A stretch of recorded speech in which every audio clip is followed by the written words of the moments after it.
una-una, si Laika, pag hindi ka nanonood, pag hindi mo siya kilala, pag hindi mo siya nakita, ang iisipin natin lagi, para maging sympathy box ang nangyari. Pero pag nakilala mo si Laika, yung bata mismo, pag nakilala mo mismo, nakita mo kumanta mismo, nakita mo kung alisin na natin yung mga nakasanayan niya kasi talagang isa siya sa mga hindi masyadong pinahalap ng mga kabataan na yun. Pero ngayon, masyado nang pinahalap. Nung pinanggalingan niya, talagang parang matanda siya kung magsalita. Dahil siguro ma-expose sa kalsada lagi talaga. Yung talent-wise pag-uusapan, meron talent si Laika. Dahil hindi makakatayo sa itablado yan kung walang talent yan. Anong talent yun? Yung tibay ng loob. Talent na rin po yan. Yung tibay ng loob. Hindi pwedeng kumakanta ka lang pero wala kang tibay ng loob. Hindi ko kayang gawin sa siya. Lalo na sa harapan ng tao at alam mo maraming nanonood. Talent na Juba. Ano po yung pagkakapareho nyo being a champion?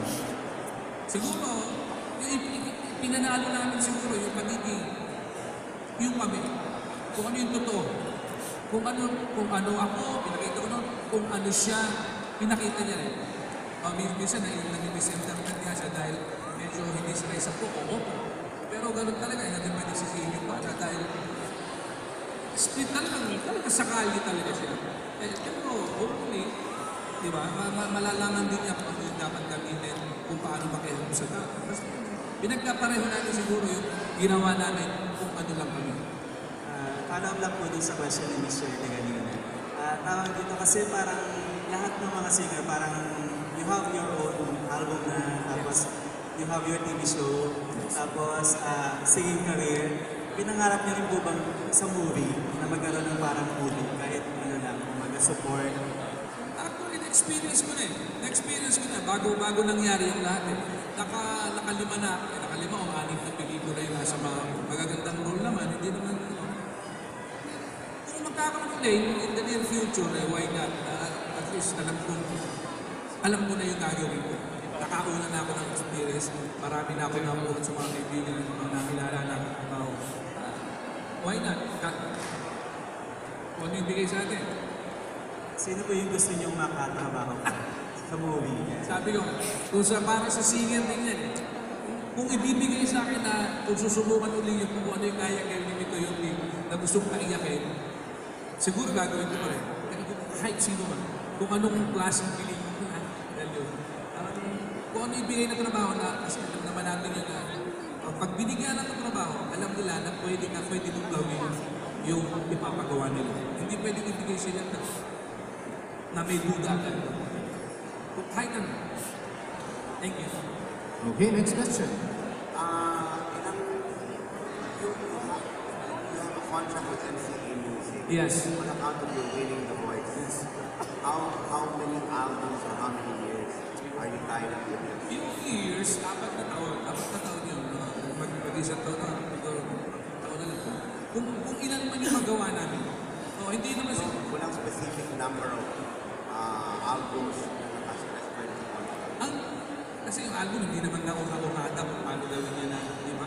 Siguro kung makadalawa ay every year, yung ganda. But at least one album a year ay okay na sa akin. Sabi ko nga, meron akong joke, yung muna tatandaan yung sensa. Dahil matanda na nga ako, kung alam nilang hindi ako bebenta, pwede na pakawalan na para hindi sila mahirap. Ako yung hindi ako mag-stick sa kontrata para demanda sila kung pupupo nila na yun. Joke ko yun, biro ko yun, pero yun, dahil alam natin matanda na ako, diba? Mas maraming bata pwedeng pagtuunan ng pansin. Kung hindi ako bebenta, pwede na patuloy yung kontrata. Let's go. 16? Pero 45 na bata ka pa. Hindi kaya hindi pa ibig sabihin mas alam. Yung tradisyon sa Pilipinas, may hindi bata tagilid. Hindi kaya nga, yung industriya natin pag lumabas sa TV, pagtanda ako, pag pinigad ka ng ganun, medyo wala na eh. Sila kahit na waste like, anong kulang sasagutin ko yun? Any more questions? Ayun, kahit waste like, anong ginagamit mo, shampoo, ano?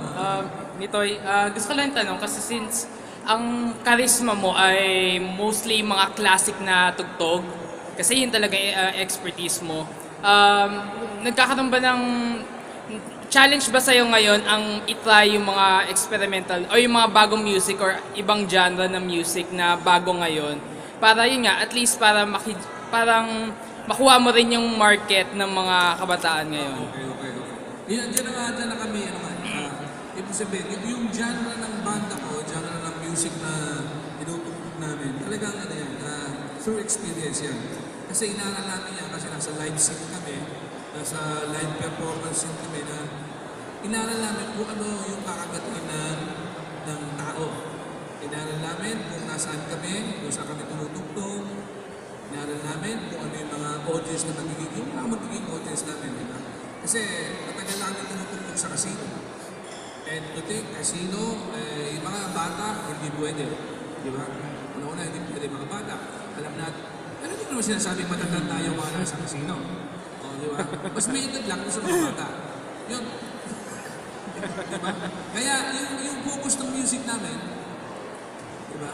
Doon kami nag-stick sa 60s, 70s, and 80s na genre.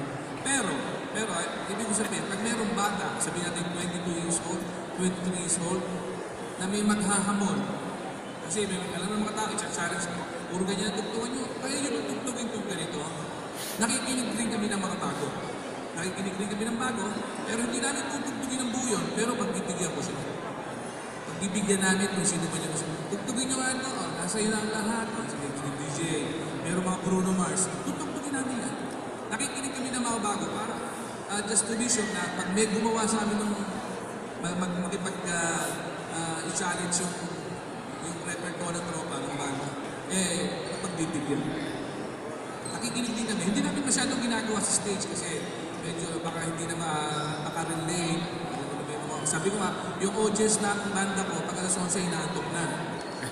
Oo, alam na yan, gusto nang matulog. Kasi pag edad mo ng 50, alas 11, gabing-gabi na yun. Kaya, medyo inaagahan namin ng...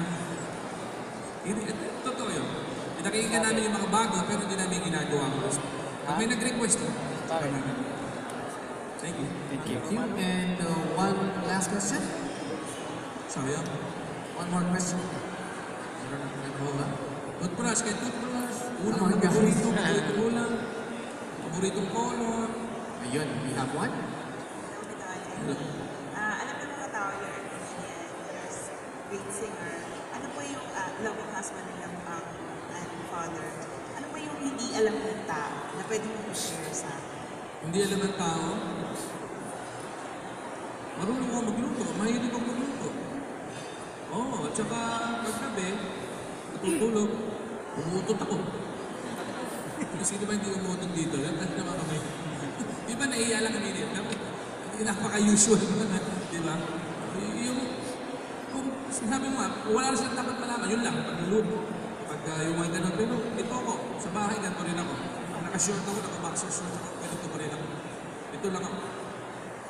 Another question, can you share with us yung greatest failure mo in life and how would you come? Failure. Maraming failure nangyari sa akin. First, merong bumuha sa akin ng banda na alam ko yun na. Q&A band yun, alam ko ba? Under ng K-pop siya, meron silang kogyan. Binuho niya yun. Sabi ko, eto na. After 2 years, disband. Sabi ko, hindi pa siguro. Tapos, nag-chuchayan nito eh. Diba? Chuchayan nito eh. Siguro mga 2007 yun, mga pampa-December. Maangat na yun, siguro yung mga nakakaanood mo, nagbulagaan. Alam ko, nararamdaman ko na, eto na. Kasi lang siya, wali. Brad, kumapit ka na, yan na yun. Bigla lang sa inyo yung chuchay. Tapos na naman, di ba? Naglag na naman. Yun yung mga failure na nakakatuwa lang. Kasi nga dito sa The Voice, ano nga, wala namang plano sa mali na. Ano namang plano sa mali at ay sabi mo, una yung edad, masyadong yun ang o yung, tsaka yung pride ko na pambilang ko sa mga handa na sinalihan ba yung mga pinagaya sa mga bata. Pero sabi ko nga, nung sabihin nila na no age limit. Sabi ko, sige. Kasi sabi ko lang, basta yung banda ko, sigurado makakain, tutugtog at pag wala ako, dapat magtugtog pa. Pinigyan sumali. Yun, pinalat naman. Sinuwerte naman mo. Yung mga failure na nakakatuwa na lang ngayon. O iba yun, nagpakamatay na. Dalawang beses, muntik. Muntik mo nang maabot yung langit. Yun yung mga nagpatibay sa akin. Thank you. Ay, galing ka ng boses mo. So, ngayon, Kuya Bitoy, paki-invite mo na po lahat na mag-purchase ng album mo and sana supportan mo. Ayun na, lahat ng tao na andito po. At mag-chismis ka rin yan. Yung mga, nandyan na po yung mga album ni Bitoy yung hanggang wakas na sabi ko nga, 30 years in the making yan. And, kuha na po kayo. Mura-mura lang po. 350 pesos lang po ang isang CD. Meron kayong choice, 300 o 200 pesos. Yung 200 kayo na magbutas. Hindi naman sila. Oo, medyo. Yung sige na yung magbubutas. Meron ba tayong CD mo lang butas dyan? Meron 150 eh, kwadrado 5, biluhin nyo na lang. At least meron kayong choice. Hindi namin pinipilit yung gusto namin. O, bili na po kayo. Madalang yan. Madalang mabigay na yan ngayon mga CD na pinag-isipan. Tingnan ko dyan. Tingnan nyo ko. Makunod na. Hindi. Taas niya. Nakita nyo yung album, yung cover. Alam nyo ba iniisip ko dyan? May bumili kaya? Isip ako dyan. Pag yung second album nakita nyo, nakagano na. May bumili nga. Sa second album, alam nyo na yung cover ha. Kung meron pa, masaya na lang. Naka-smile na. May bumili nga. Ayun. Bili kayo. Okay, ladies and gentlemen, malapakan naman natin. Bitoy and Ding, thank you very much for the time. Thank you. Maraming salamat sa mga kaibigan natin sa media. Maraming salamat po sa inyo.